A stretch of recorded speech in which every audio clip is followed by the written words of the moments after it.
School choice is on the ballot. In fact, 3 states have school choice programs that will be decided tomorrow on Election Day: Colorado, Kentucky, and Nebraska. Former President Trump has been a vocal advocate. School choice is one of the most important things we're going to be doing. Absolutely. Because we have the worst. Think of it. Out of 40, we're number 40.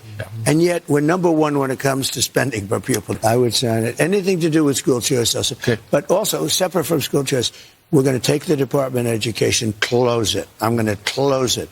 We'll have one person. Joining us now is Betsy DeVos, the former Secretary of Education. Thank you so much for being with us today. I want to start on school choice. It sounds like tomorrow could be a day for another big win for choice. Do you think that's going to happen?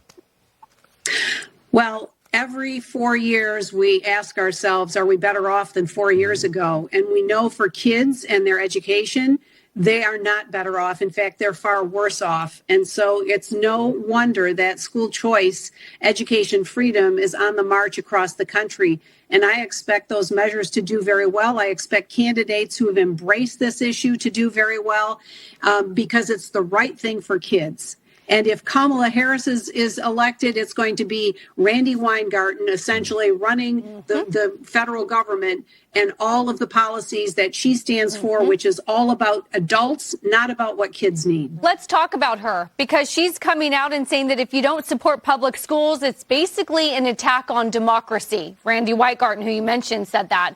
I'm a new mother. I'm a new parent. How should we be thinking about public schools, school choice, and the power to take on a teachers union?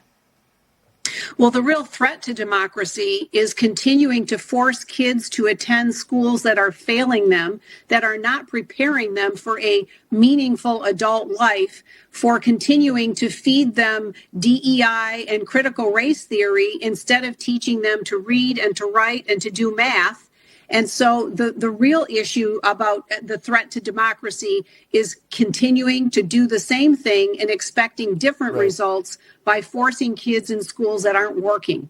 Secretary, we've also got a candidate for Vice President, Tim Walz, who thinks that there should be tampons in the boys' bathroom. He thinks that's perfectly normal. We've got real issues when it comes to gender identity in schools and allowing our parents to make choices, not keeping them out of those decision-making processes. Your thoughts on what really could happen if Kamala Harris and Tim Walz make it to the White House?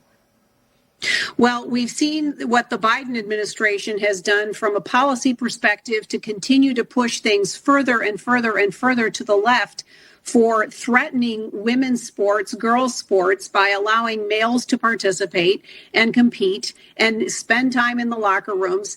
And that they are going to just double down on those policies if they're if they're in the White House in the next administration. Conversely, Republicans want to protect and preserve the original meaning of Title IX, which was to give women an equal opportunity to compete across the board. That's what the real issue is here. And we're seeing many candidates acknowledge this in the home stretch. Secretary Betsy DeVos, thank you for your time today. Great to see you. We appreciate you being here. Great to see you. Thanks so much.